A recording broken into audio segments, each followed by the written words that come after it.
Hello everyone, कैसे हैं आप सभी लोग। मैं आशा करता हूं कि आप सभी अपने घरों में स्वस्थ होंगे और सुरक्षित होंगे।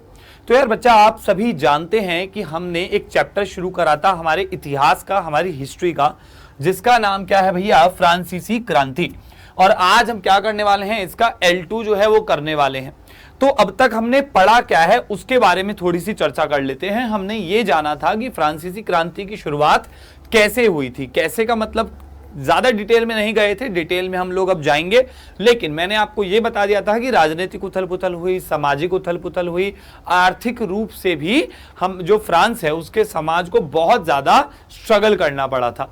साथ ही साथ हमने ये भी जाना कि हमारे उस समय जो फ्रांस था उसका समाज में 3 स्तर बढ़ गए थे। यानी कि फ्रांसीसी समाज जो है उसको कितने तरीके से बांट दिया गया, 3 स्टेट में बांट दिया गया। जिसमें हमने क्या देखा, प्रथम स्टेट देखी, हमने द्वितीय स्टेट देखी, और साथ ही साथ हमने क्या देखा कि एक तृतीय स्टेट का भी जन्म हुआ। तो एक बार पुराना हल्का सा रिवाइज कर लेते हैं, फिर आज हम पढ़ने वाले हैं फ्रांस की आर्थिक स्थिति के बारे में। ठीक है, क्लियर हो रहा है सभी को। चलिए, तो पॉइंट क्या आता है, पॉइंट ये आता है कि भाई अच्छा, एक चीज और आप लोगों को ठीक करनी है। ये क्या आता है, ये जो 1714 लिख रहा है इसको हमें करेक्ट करना है। और क्या डालना है यहाँ पे, हमें यहां पे डालना है 1774। ठीक है, एक चीज तो ये हो गई। अब आते हैं वापस से टॉपिक पे। तो अब तक हमने क्या देखा कि जो हमारी फ्रांसीसी जो सोसाइटी थी, एफएस का मतलब है फ्रांसीसी या फ्रांस सोसाइटी, शॉर्ट में मैंने लिख दिया है यहां पर। अब जो ये समाज है ये 3 स्तरों में हमारा बट चुका था, ये हम अब तक जान चुके हैं। प्रथम स्टेट, द्वितीय स्टेट और तृतीय स्टेट। तृतीय स्टेट को भी इन्होंने क्या करा, 3 समूहों में बांट दिया। एक हो गया पहला समूह, एक हो गया दूसरा समूह, और फिर आ गया आपका तीसरा समूह। हमने ये देखा कि प्रथम स्टेट में तो हमारे जो चर्च के जो सदस्य थे, चर्च के सदस्य जो थे और जो पादरी वगैरह थे, वही लोग केवल इसके सदस्य कहलाते थे। जब हमने सेकेंडरी यानी कि हमने जो हमारा द्वितीय जो स्टेट था उसके बारे में पढ़ा, तो यहां पर हमने कुलीन शब्द से हम लोगों ने वाकिफ हुए। यानी कि कुलीन शब्द जो है, कुलीन जो है एक तरीके का वर्ग था जिसकी सदस्यता खरीदी जा सकती थी। और खरीदने से क्या मतलब है, 2 तरीके थे खरीदने के। इसको खरीदने का पहला तरीका जो था वो था टैक्स देकर ज्यादा, और दूसरा तरीका क्या था, राज परिवार की सेवा करके।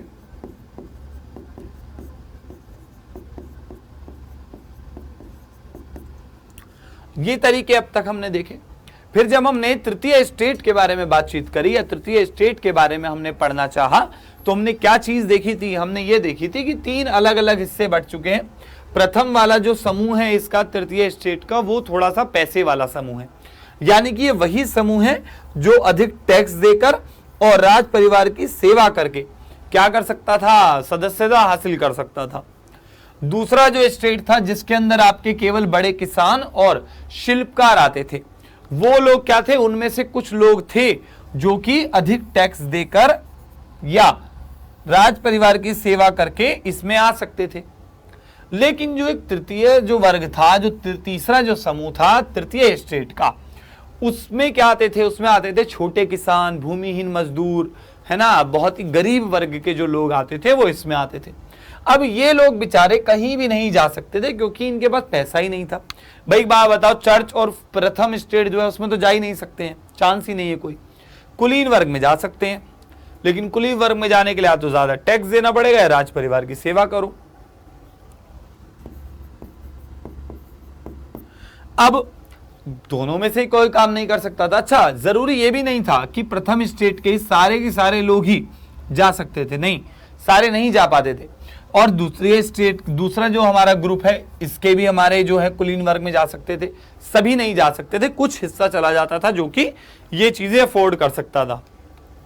अब सवाल ये आता था हमारा कि यार इतने सब कुछ चीजें होने के बाद एक बात किसी बच्चे को शायद समझ में ये नहीं आई, या बच्चों के मन में अगर कोई डाउट था तो वो ये था कि यार ये कुलीन वर्ग में शामिल होने के लिए इतनी भागादौड़ी क्यों है, क्यों इतना ज्यादा महत्वपूर्ण हो रहा है जो तृतीय वर्ग है उसके लिए कि यार कैसे ना कैसे करके बस कुलीन वर्ग में एक बार मैं पहुंच जाऊं और भैया फिर मैं चैन की सांस लूंगा।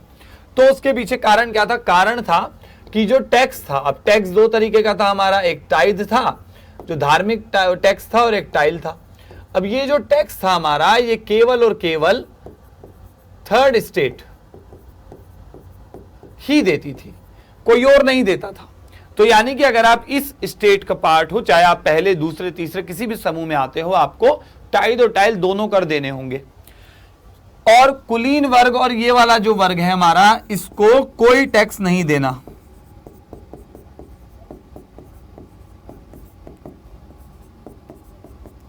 तो ये कारण था कि लोग कोशिश कर रहे थे कि यार क्या ही कर सकते हैं, बस कैसे भी करके ना हम अपना इस तृतीय स्टेट से बाहर निकल जाएं। अब आप लोग यहां पर एक मैनेजमेंट देख सकते हो कि मैनेजमेंट जो है, जिसने भी भैया, जिस भी महान प्राणी ने इसकी मैनेजमेंट करी कि यार चलो इस प्रकार की उससे चलेंगे, टेक्निक से चलेंगे, तो उस व्यक्ति को समाज के बारे में इतनी सी भी जानकारी नहीं थी भैया, बिल्कुल एकदम बेवकूफ किस्म का प्राणी था। क्यों प्राणी था? क्योंकि ये तो आप सभी भी समझ गए होंगे कि यार ये तो समाज में तो बिल्कुल बैलेंस ही नहीं है, संतुलन ही नहीं है, और बिना संतुलन के, बिना बैलेंस के तो भैया चलेगी नहीं कोई चीज। तो क्या देखने को मिलता है कि हमारा जो तीसरा वाला जो हिस्सा है, जो थर्ड वाला जो अंग है, वो एकदम गुस्से से एकदम ऐसे हो जाता है कि यार ये गलत कर दिया तुमने। तो आज की इस क्लास में हम लोग इन्हीं पहलुओं को देखेंगे कि ये जो पद्धति, ये जो पूरी की पूरी टेक्निक की जो प्रैक्टिस करी गई थी, या ये जो पूरा की पूरा मैंने यहाँ चार्ट बनाया है, इस चार्ट की वजह से और इस कर वगैरह के सिस्टम की वजह से आर्थिक स्थिति क्या थी, यानी कि फाइनेंशियल स्टेट क्या आ गई थी, क्या फाइनेंशियल स्थिति आ गई थी, क्या सिचुएशन आ गई थी, कितना लॉस में थे, कितना नुकसान उठाना पड़ा, क्या चीजें थी, क्या नहीं थी, उन सभी के बारे में हम लोग क्या है, फ्रांस की आर्थिक स्थिति के बारे में जब पढ़ेंगे, जो कि अब हम इसी क्लास में जानेंगे, हमें पूर्ण ज्ञान हो जाएगा, पूरी नॉलेज हो जाएगी। चलिए आते हैं वापस से अपनी क्लास के ऊपर और देखते हैं कि भैया आर्थिक स्थिति क्या थी। तो 1774 में बूर्बो वंश का लुई 16, अगर किसी बच्चे को नहीं समझ आता है, ये 16 है बेटा, रोमन लैंग्वेज में हम इस तरीके लिख देते हैं। हमारा जो ये होता है, ये 10 को दर्शाता है, ये हमारा 5 को दर्शाता है, और जो ये नॉर्मल डंडे होते हैं ये हमारा 1 पॉइंट को दर्शाते हैं।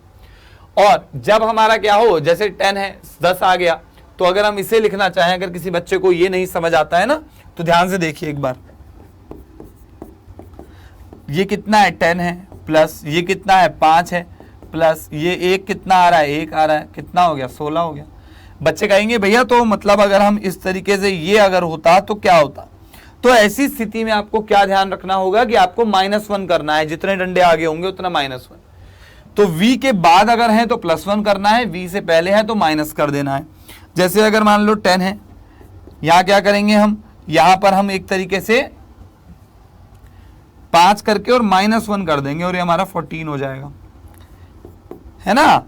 केवल इसी में दिक्कत आती है, उसके बाद दिक्कत नहीं आती है। अगर आप 3 देखोगे तो ये कुछ इस तरीके से आता है, तो ध्यान, तो 3 सिंपल है इस तरीके से, तो दिक्कत नहीं आएगी। दिक्कत आती है तो पहले वाले में ही आती है।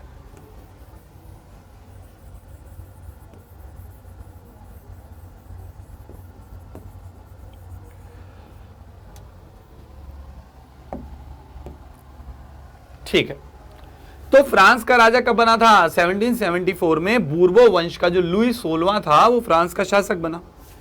तब तक लंबे समय तक चलने वाले युद्ध और वर्साय के आलिशान महल के रखरखाव के खर्चे के कारण खजाना खाली हो चुका था। ध्यान रखना होगा आपको, आप लोगों को ये समझना होगा कि कहां से शुरुआत हुई। शुरुआत हुई लंबे समय तक चलने वाले युद्ध के कारण और वर्साय के आलिशान महल के रखरखाव के कारण। चलो भैया, खजाना खाली हो गया, महल है जहां पे राजा रह रहा है, मान लेते हैं कि चलो उसके रखरखाव में उस चीज को संभालने के लिए साफ सफाई, कुछ गिर गया है, टूट गया है, ठीक करना है ना, उस महल की सुरक्षा भी रखनी है। सुरक्षा कैसे होगी? सैनिकों से होगी। अब सैनिक फ्री में थोड़ी काम करेंगे, उनको सैलरी मिल रही होगी उसके बदले। तो उस सभी के रखरखाव के लिए या सभी खर्चों के लिए क्या करना पड़ रहा है? पैसा खर्च हो रहा है। अब पैसा खर्च हो रहा है तो क्या हो रहा है भैया? खाली हो रहा है खजाना, है ना। खजाना होता है, बैंक होता है भाई, एक तरीके की क्या है, बैंक है। अब अगर आप खर्चा करते रहोगे तो क्या होगा? पैसा जाएगा। तो पैसा खाली हो रहा है, खजाना खाली हो रहा है। इस बीच फ्रांस ने ब्रिटेन के खिलाफ होने वाली आजादी की लड़ाई में अमेरिका का साथ दे दिया। तो 2 किस्से हमारे यहां पर जुड़े। पहला तो ये हो गया कि जो हमारा वर्साय का आलिशान महल था उसका रखरखाव, फिर युद्ध हुआ था, उससे खर्चा अलग हुआ, बहुत ज्यादा वित्तीय प्रभाव पड़ा। उसके बाद भाई साहब जो हमारा फ्रांस है कहता है यार मैं तो अमेरिका का साथ दूंगा उसकी आजादी में, और किससे? ब्रिटेन के खिलाफ। तो चलिए भैया ब्रिटेन के खिलाफ हो गया, फ्रांस कहता है चलो भैया अमेरिका ही है मेरा साथी और किसी को भैया नहीं जीतने देंगे हम बाजी। तो इस प्रकार का इनका प्लान था। देख कितनी बढ़िया मैंने एक लाइन जोड़ी, ठीक है, अमेरिका है मेरा साथी और किसी को नहीं जीतने देंगे हम बाजी, याद कर लेना इसको। खैर चलिए तो वापस आते हैं। तो हमने यहाँ पर दो पहलू देख लिए, 2 पॉइंट्स हमारे यहाँ पर निकल कर आए हैं। अभी हम उन सभी पॉइंट्स को चर्चा में करेंगे और देखेंगे कि किस प्रकार हो रहा है। तो शुरुआत देखिए कैसे हुई। शुरुआत हमारी कहां से हुई? शुरुआत हमारी हुई है युद्ध और महल के रखरखाव के कारण। यहां से शुरुआत करेंगे, युद्ध प्लस महल का रखरखाव।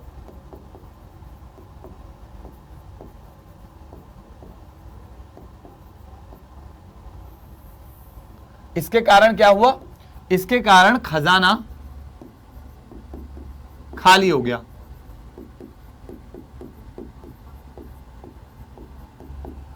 लेकिन खजाना खाली होने का केवल यह कारण नहीं था। क्या कारण था? यूएसए यानी कि अमेरिका वर्सेस ब्रिटेन। किसकी लड़ाई थी ये? आजादी की लड़ाई थी।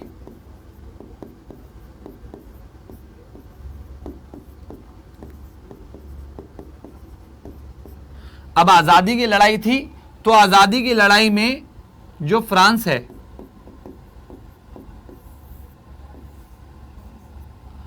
यूएसए के साथ, कहता है मैं तो यूएसए का साथ दूंगा। अब भाई साहब साथ तो दे देंगे यूएसए का, लेकिन इस कारण से फिर से खजाना खाली हुआ। तो आप देख पा रहे होंगे कि किस प्रकार से दो अलग अलग घटनाओं ने खजाना खाली कर दिया, यानी कि जो फ्रांस है उसकी आर्थिक स्थिति पर बहुत ज्यादा जोर पड़ा है ना। अब पैसा नहीं है राजा के पास। अब उस समय पर क्या देखने को मिला कि अमेरिकी लड़ाई में शामिल होने के कारण फ्रांस पर क्या हुआ? 10 अरब लिवरे से भी अधिक का कर्ज चढ़ चुका था, क्योंकि यूएसए के साथ दिया। अब साथ देने के कारण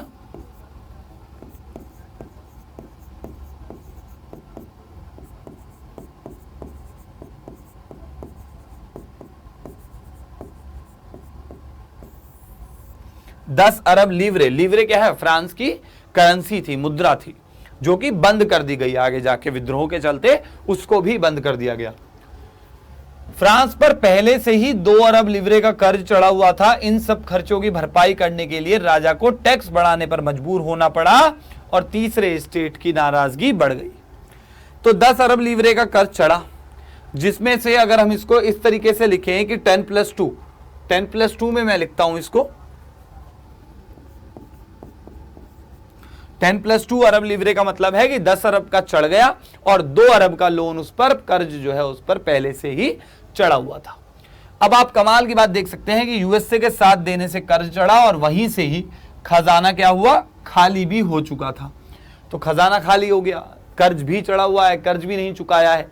तो क्या हो रहा है फ्रांस के साथ? भैया फ्रांस जो है वो उसका बैलेंस खो गया, संतुलन खो गया और डगमगा रही है। फ्रांस की जो कहानी है ना पूरी की पूरी, वो डगमगा रही है, घबरा गया है फ्रांस। अब घबराने के साथ साथ क्या हुआ? खजाना खाली हो गया है भैया। अब जो ये खजाना यहां पर खाली हुआ है, यहां पर मैं अब इसको दूसरे कलर से दर्शाना चालू करूंगा ताकि आप लोग इसके अंदर एक बदलाव जो है वो देख पाए। खजाना खाली हुआ, शासक कौन था उस समय? शासक था लुई 16। लुई 16 भाई साहब को कोई नॉलेज नहीं थी, है ना, एकदम फुल ऑन, एकदम हवा में छोड़ रहे हैं सारी की सारी स्कीम्स को। कहते हैं कि मैं टैक्स बढ़ाऊंगा, टैक्स ज्यादा लूंगा। क्यों लूंगा? क्योंकि खजाना खाली था। चलो भैया टैक्स ज्यादा ले रहे हैं, मान लिया चलो टैक्स ज्यादा ले रहे हैं। भाई साहब में और थोड़ा सा दिमाग लगाया। भाई साहब कहते हैं कि मैं पृथ्वी का वासी नहीं हूं, मैं तो बाहर से आया हूं, मुझे कोई नॉलेज नहीं है इंसान कैसे काम करते हैं। मैं एक काम करूंगा, मैं जो टैक्स लूंगा वो भी केवल तृतीय स्टेट से लूंगा। टैक्स केवल थर्ड स्टेट से, यानी कि उस स्टेट से ले रहे हैं जो भैया पहले ही कमजोर है ना, कमजोर को ही लूट रहे हैं। तो ये क्या हो गए? ये गरीबों के रॉबिन हुड हो गए, अमीरों के नहीं हुए।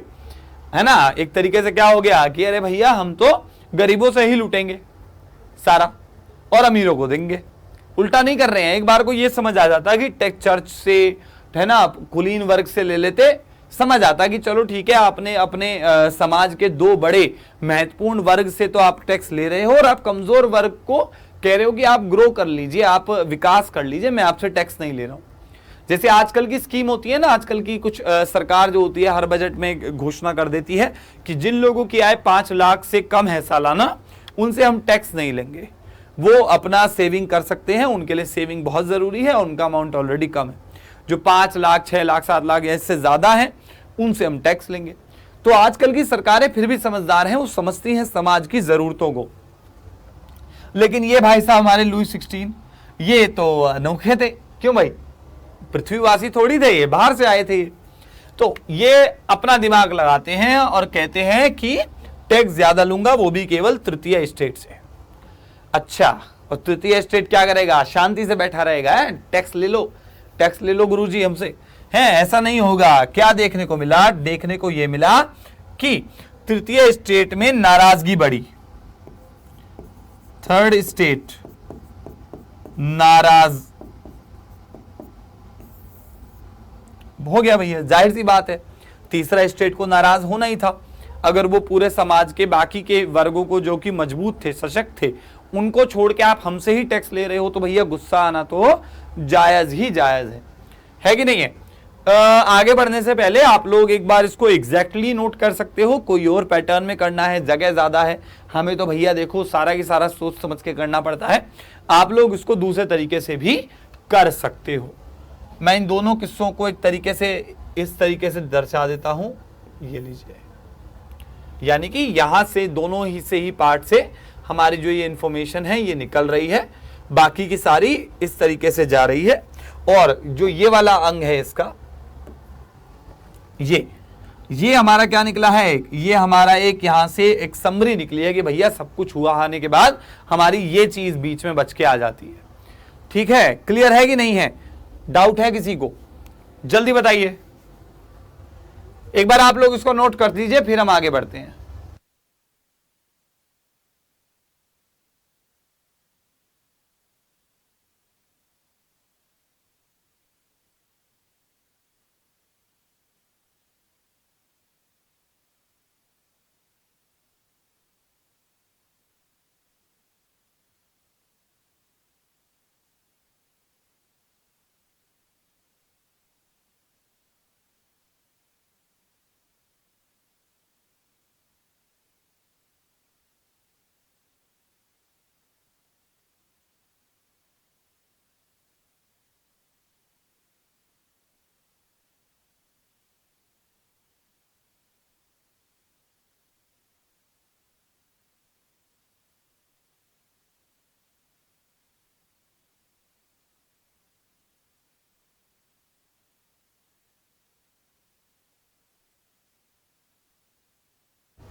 चलिए आगे बढ़ते हैं और देखते हैं किस प्रकार से करा जा सकता है। जीने का संघर्ष, किसकी बात हो रही है, जीने के संघर्ष की बात हो रही है। अब हमने किसके बारे में जान लिया था, अब तक हम जान चुके थे हमारे पूरे के पूरे जो आर्थिक स्थिति, जो पूरा स्ट्रक्चर चल रहा था उसके बारे में। और अब हम किसके बारे में जाएंगे, अब हम जरा पढ़ेंगे कि भैया जीने के संघर्ष का क्या सीन है। तो जीने के संघर्ष की जब हम बात करेंगे ना, तो इतना याद रख लेना कि 1715 से आप ये बता सकते हो कि संघर्ष कैसा था। उसकी गारंटी कौन बता सकता है, जनसंख्या बता सकती है कि भैया 1715 की अगर हम बात करें, जो हमारी पॉपुलेशन थी फ्रांस की, वो कितनी थी, करीब करीब थी 23 मिलियन। और 1789 में वो कितनी हो गई, 28 मिलियन हो गई। कितनी बढ़ गई, करीब करीब हमारा 6 मिलियन, 6 नहीं 5 मिलियन का फर्क आया।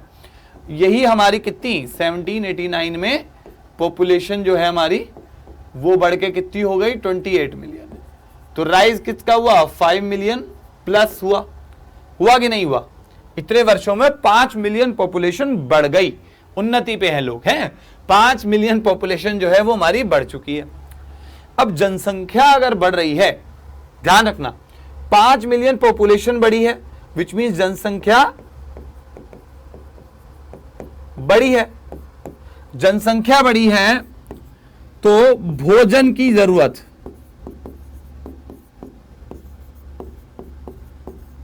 भी बढ़ेगी। जाहिर सी बात है, ज्यादा घर में अगर 8 लोग हैं, 8 लोग मान लेते हैं 80 किलो अनाज खा जाते हैं एक महीने में, भैया 8 की जगह हो गए हैं 15, तो 8 किलो जो 80 किलो अनाज जो है उसमें काम चल जाएगा, 15 लोगों का नहीं चलेगा। उन्हें कितना चाहिए भैया? 150 किलो चाहिए, 150 किलो चाहिए उन्हें। एक आदमी अगर महीने भर में 10 किलो अनाज अकेला खा जाता है तो जितने लोग बढ़ेंगे उसी हिसाब से भोजन की जरूरत भी बढ़ेगी, दोनों चीजें बढ़ेंगी। चलो, है कि नहीं है? क्लियर है? बहुत बढ़िया, बहुत बढ़िया। जनसंख्या बढ़ने के कारण ये हम समझ गए कि मांग बढ़ गई है भोजन की, लेकिन मौसम और महामारी की चपेट में आने से अनाज का उत्पादन कम हो रहा है। क्या हो रहा है? मौसम और महामारी की चपेट में आने से अनाज का उत्पादन कम हो रहा है। समझना इस चीज को, भोजन की जरूरत बढ़ गई है। यहां से एक दूसरा पहलू निकल के आ गया है, इसको यहीं से जोड़ते हैं, इसी को यहीं से जोड़ा है मैंने, थोड़ा हटके करा है ताकि आप लोग अगर पैराग्राफ में लिखो तो आप अलग करके भी लिख सकते हो। क्या हुआ? मौसम और महामारी की चपेट में आने से अनाज का उत्पादन कम हो गया और फ्रांस में पाव रोटी उनका मुख्य आहार होता है।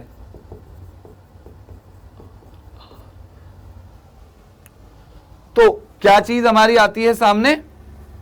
क्या चीज निकल के आती है भाई? हमारी मुख्य आहार जो हमारा होगा वो हमारा निकल के आ जाएगा। आएगा कि नहीं आएगा? तो हम जब भी क्लास में अभी हम हैं और हम क्या देख रहे हैं, हमारे कोर्स के बारे में देख रहे हैं, और हमारे कोर्स का जो ये टॉपिक है फ्रांस रेवोल्यूशन वाला जो है हमारा, फ्रेंच रेवोल्यूशन जो है बेसिकली, ठीक है, उसके बारे में हम लोग बात कर रहे हैं। अब ये चीज जो चल रही है यहाँ पे, इसमें हमने एक चीज बहुत इंटरेस्टिंग देखी कि यार एक तो मुख्य आहार हमारी पाव रोटी आ गई, फिर वहां पर हमारी जनसंख्या बढ़ रही है, भोजन की मांग बढ़ रही है, साथ ही साथ मौसम और महामारी की चपेट में, मौसम की मार प्लस महामारी, ये दो चीजें आती हैं और क्या करती हैं? आने से जो पाव रोटी है, जो कि मुख्य आहार है, उसकी कीमत बढ़ गई, कीमत ज्यादा, और ज्यादा ही नहीं बल्कि ज्यादा होती जा रही है। अब आप एक बात बताइए, अगर आप लोगों के खाने की ही कीमत की, जो खाने की जो चीजें हैं इमरजेंसी के समय उनको चाहिए होता है कि हमें उपलब्ध हो जाए आसानी से, है ना। हम लोग जब भूगोल होगी या आगे आप बड़ी क्लासेस में जाओगे तो क्लास 9th में आप लोग एक चैप्टर पढ़ोगे, भारत में खाद्य सुरक्षा। जी हाँ, क्लास 9th का ही आपका चैप्टर है ना, भूगोल का चैप्टर है वो, भारत में खाद्य सुरक्षा। तो जो भारत में खाद्य सुरक्षा है उसके अंदर हम क्या देख सकते हैं भाई? भारत में जो खाद्य सुरक्षा है वो हमें साफ साफ ये चीज बता देती है कि स्टॉक रखना कितना ज्यादा जरूरी है। अब भैया स्टॉक तो दूर की बात है, वहां तो उनके जो मुख्य भोजन है पाव रोटी जो है उसकी कीमत ही बहुत ज्यादा बढ़ गई, कीमत ही बढ़ा दी उसकी, कुछ कर ही नहीं सकते आप लोग, बहुत ज्यादा प्राइस उसका बढ़ा दिया गया है ना, है कि नहीं है? अब भैया प्राइस बढ़ा दिया है तो जाहिर सी बात है फिर से विद्रोह बढ़ेगा। तो आप क्या कर रहे हो? आप बेसिकली टैक्स भी बढ़ा रहे हो, पाव रोटी की कीमत भी बढ़ा रहे हो। तो टैक्स की कीमत या टैक्स की दर भी बढ़ रही है, साथ ही साथ भोजन भी महंगा। अरे भैया अगर टैक्स बढ़ा रहे हो तो भोजन तो फ्री में दे दो, आपको खजाना भी भरना है अपना, आपको समाज के बारे में भी नहीं सोचना है। टैक्स लेते हैं तो जनता को वापस कुछ दिया जाता है, आप अपने भोग के लिए, आप अपनी चीजों के एंजॉयमेंट के लिए थोड़ी टैक्स लेते हैं। तो इन चीजों का ध्यान हमें क्या करना पड़ता है? रखना पड़ता है जब भी हम किसी भी प्रकार से कोई मैनेज या कोई चीज को आगे चला रहे होते हैं। और यहां तो भैया पूरे फ्रांस की बात करी जा रही है। इसको बड़ा फटाफट से आप लोग नोट करेंगे इसको, फिर हम आगे बढ़ेंगे।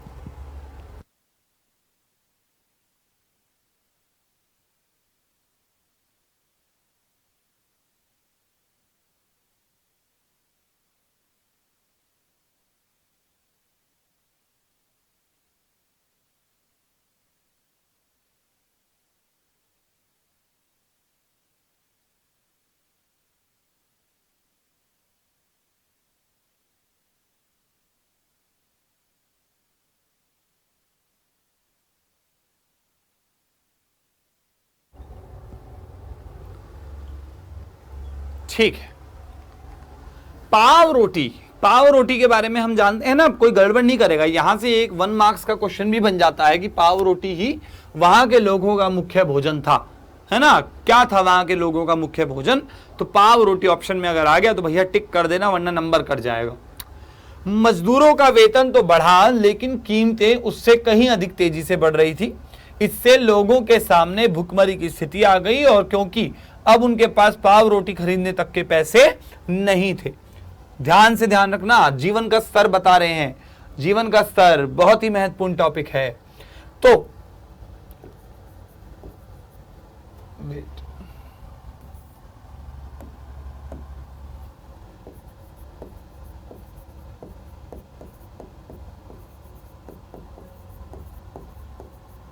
मजदूरों का वेतन बढ़ा, ये जो साइन हम यूज करते हैं ना, ये बढ़ने का साइन है। अगर मान लो हमने कहीं पे वो एक से ज्यादा साइन बढ़ा दिए, तो यानी कि जो स्तर बढ़ रहा है वो और भी ज्यादा भयंकर तरीके से बढ़ रहा है। तो इस चीज में कंफ्यूज नहीं होना है। मजदूरों का वेतन बढ़ा, बट क्या हुआ? कीमतें, यानी कि कीमतें वस्तुओं की और भी ज्यादा बढ़ी। यानी कि अगर हम एक एग्जांपल, एक यूनिट लेके चले, तो करीब आप ये कह सकते हैं कि यार कीमतें दुगनी से भी ज्यादा तेजी से बढ़ रही थी। तो हमने यहां पे 3 साइन का हमने इस्तेमाल यहां पर कर लिया। क्लियर है? अब भैया चलो ये देख लिया हमने, बट कीमतें वस्तुओं की और भी ज्यादा बढ़ रही हैं, मान लिया। चलिए, अब क्योंकि कीमतें बढ़ रही हैं, और भी ज्यादा हो गई हैं, और भी ज्यादा बढ़ गई हैं, तो क्या हो रहा है भैया? इससे भुखमरी बढ़ रही है, क्योंकि आप लोग चीजों का इस्तेमाल नहीं कर पा रहे हो, पाव रोटी नहीं खा पा रहे हो, बहुत ज्यादा बढ़ रहा है। भाई जितना वेतन होगा, भाई एक बात बताओ, वेतन यदि किसी व्यक्ति का 3000 रुपए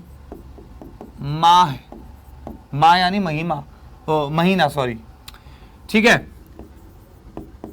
कीमत गुजारा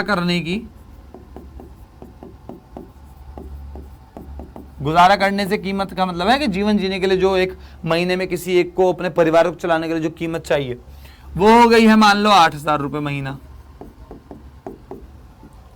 अब भाई अगर 8000 रुपए तो चाहिए उसको, 3000 वो कमा रहा है, कहां से गुजारा कर लेगा? वो गुजारा नहीं कर सकता, कोई चांस नहीं है उसके पास कि वो सरवाइव कर सके। तो किसका शिकार होगा इस स्थिति में? वो भुखमरी का शिकार होगा। भुखमरी यानी कि भूख के कारण मौत।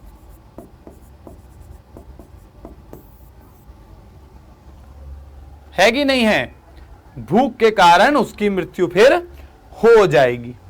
तो भैया ये जो है हमारा, जो आज की जो हमारी बेसिकली क्लास थी, है ना, इसमें हमने इन मेन टॉपिक्स को बहुत ज्यादा टारगेट किया। तो एक बार क्विक रिवीजन देखते हैं कि हमने क्या क्या कर लिया है आज की क्लास में। फ्रांसीसी क्रांति से शुरुआत करी थी। फ्रांसीसी क्रांति की शुरुआत करते समय मैंने आपको बताया कि फ्रांसीसी समाज 3 स्टेट में बटा हुआ था, प्रथम स्टेट, द्वितीय स्टेट, तृतीय स्टेट। उसके बाद जो हमारी चीज आती है कि प्रथम स्टेट में चर्च, यहां पर हमारे कुलीन, और तृतीय स्टेट में पहला, दूसरा वर्ग और तीसरा वर्ग। चर्च और कुलीन वर्ग जो थे वो मजबूत वर्ग थे, और टैक्स भी कोई अदा नहीं करते थे, कोई टैक्स नहीं देते थे। वहीं पे प्रथम, द्वितीय और तृतीय स्टेट जो हैं वो टैक्स देते थे। कौन से? टाइद और टाइल वाले कर देते थे तृतीय स्टेट। साथ ही साथ कुलीन वर्ग की सदस्यता 2 प्रकार से खरीदी जा सकती थी, एक ज्यादा टैक्स देकर, एक राज परिवार की सेवा करके। अब दोनों ही कार्य जो हैं वो प्रथम और द्वितीय स्टेट के लोग ज्यादा बेहतर तरीके से कर पाते थे, क्योंकि वो तृतीय स्टेट में दोनों के दोनों सबसे मजबूत वर्ग थे। जो तीसरा जो था वो ऑलरेडी बहुत गरीब था, छोटे किसान, भूमिहीन लोग, वो सभी लोग इसके अंदर आते थे, उन पे पैसा था ही नहीं। और ऐसी स्थिति में जहां उनको मजबूती की जरूरत है, पकड़ यानी कि एक अच्छी स्थिति पे आने की जरूरत है, वहां पर भाई साहब हमारे लुई 16 जो है ना, लुई 16 भाई साहब आए, और लुई 16 कहते हैं अरे मैं अलग से आया हूं, अनोखा आदमी हूं, मुझे पैसों की जरूरत है। और पैसों की जरूरत क्यों है? क्योंकि युद्ध और महल का रख रखाव करना था, खर्चे से खजाना खाली हो गया। फिर साथ साथ भाई साहब को यूएसए के मामले में भी टांग अड़ानी थी, तो यूएसए और ब्रिटेन के मामले में टांग अड़ाई फ्रांस ने कि भैया मैं तो यूएसए का साथ दूंगा। यूएसए के साथ देना था आजादी की लड़ाई में। अब भाई साहब यूएसए तो ऊपर पहुंच गया और 10 से करीब 12 अरब लीवरे का कर्ज आ गया किस पे? फ्रांस के ऊपर आ गया। किसके कारण? यूएसए का साथ, और खजाना खाली हो गया था। इन सभी फैक्टर्स को अगर हम एक साथ लेके चलते हैं तो शासक था हमारा लुई 16, बड़ा ही महान शासक था भैया, महानुभाव, एकदम अनोखा। टैक्स ज्यादा लेने लग गया, कहता है यार मैं तो टैक्स से ही भरूंगा। अच्छा, टैक्स लेता तो भैया तीनों वर्गों से ले लेता, और थोड़ा सा दयालु होता, थोड़ा सा सोच वाला होता, तो कहता है यार प्रथम और द्वितीय स्टेट केवल आप लोग टैक्स देंगे, या प्रथम स्टेट देगा, द्वितीय स्टेट देगा और तृतीय स्टेट के भी पहला वर्ग देगा, या चलिए पहला दूसरा वर्ग देगा, लेकिन लास्ट वाला वर्ग नहीं देगा। भाई साहब बिल्कुल अनोखे, कहते हैं केवल तृतीय स्टेट ही देगा टैक्स, मुझे नहीं चाहिए पहले और दूसरे वाले से। क्यों? पैसे वाली पार्टी है, सपोर्ट चला जाएगा इधर उधर से। ऐसा होने से तृतीय स्टेट के लोग हो गए नाराज, भैया कौन नहीं होगा, मैं ही होता तो मैं ही हो जाता, मैं तो हथियार उठा लेता। हैं बच्चे भी यही सोच रहे हैं, गुरुजी हथियार उठा लेते हम तो। फिर बात आती है जीने के संघर्ष के, तो आर्थिक स्थिति हम पढ़ चुके हैं। जीने के संघर्ष में 1715 से 1789 के बीच पॉपुलेशन जो है उसने 5 मिलियन की छलांग मारी। 5 मिलियन की छलांग मारी तो 5 मिलियन बढ़ने से भोजन की मांग भी बढ़ी, लेकिन भोजन की कीमतें उससे भी ज्यादा बढ़ी, और मौसम की मार और महामारी के कारण पाव रोटी जो है, जो कि उनका मुख्य आहार था फ्रांस के लोगों का, उनका वो आहार छिन गया। यानी कि कीमतें बढ़ गई, कीमतें बढ़ गई तो हर कोई नहीं खरीद पा रहा है, भूखा रह रहा है ना, कीमतें ज्यादा हो गई। अब भैया टैक्स बढ़ रहा है तो भोजन भी महंगा हो रहा है, दोनों चीजें हो रही हैं, दोहरी मार का सामना इनको करना पड़ रहा है। मजदूरों का वेतन अगर बढ़ा दिया है तो भैया जो कीमतें हैं उनको 3 गुना बढ़ा दिया गया है ना। अगर ये x है तो इनको 3x कर दिया गया है। कहां से काम बनेगा, कैसे संतुलन आएगा? 2x का जो डिफरेंस है उसको कौन पूरा करेगा? फिर वेतन अगर 3000 रुपए है तो भैया गुजारा 8000 में चल रहा है, तो कैसे गुजारा करे? भुखमरी का शिकार हो रहे हैं लोग, मर रहे हैं लोग। तो इस तरीके से इन सभी गतिविधियों के कारण, इन सारी की सारी स्थितियों के कारण फ्रांस का जो समाज है उसको बहुत ज्यादा समस्या आ रही थी। तो आर्थिक रूप से भी वो पिछड़ रहा था, और आर्थिक रूप से पिछड़ने के साथ साथ क्या हो रहा था? सामाजिक बहिष्कार भी हो रहा था। समाज जो है, जो खासकर जो तृतीय वर्ग है, वो एकदम चिढ़ गया कि यार नहीं झेल रहा भाई, ये गलत हो रहा है, फालतू की ऊपर नीचे की चीजें हो रही है, ये तो बस की नहीं है, हमारे सामने वाले को सोचना चाहिए थोड़ा। तो हमारा जो L1 था, हमारा जो L2 था, ये दोनों की दोनों अब तक हम कंप्लीट कर चुके हैं। अब बेटा आप लोगों से जो मुलाकात होगी वो कब होगी? अगली क्लास में होगी। तब तक के लिए क्या करना है भैया? आना है क्लासेस में, रेगुलर आना है और पढ़ाई अच्छे से करती रहनी है। हम लोग हमारे जो अध्याय है ना उनको इस पैटर्न में तोड़ के लाए हैं, जितने में आप लोगों को चीजें समझने में ज्यादा दिक्कत ना हो, ज्यादा परेशानी ना हो। क्यों? अंत में जो सबसे महत्वपूर्ण चीज बचती है वो बचती है गुणवत्ता, यानी कि क्वालिटी। अगर क्लास की क्वालिटी खराब हो जाएगी, अगर हम केवल और केवल लगे रहेंगे कि यार कर दो, ये भी कर दो आज, वो भी कर दो आज, अरे इसको भी कर देते हैं आज, है ना, तो क्या होगा? क्वालिटी गिर जाएगी, और क्वालिटी गिरने से क्या होता है? हमारा जो भविष्य है, यानी कि आप लोग हैं, उन लोगों की भी इनडायरेक्टली जो क्वालिटी है वो गिरती है। चलिए बच्चों, मुलाकात होगी आपसे अगली क्लास में। मैं आशा करता हूं कि आप सभी को हमारी ये क्लास पसंद आई होगी, आपकी चीजें बहुत ज्यादा क्लियर हुई होंगी। Thank you so much, bye bye.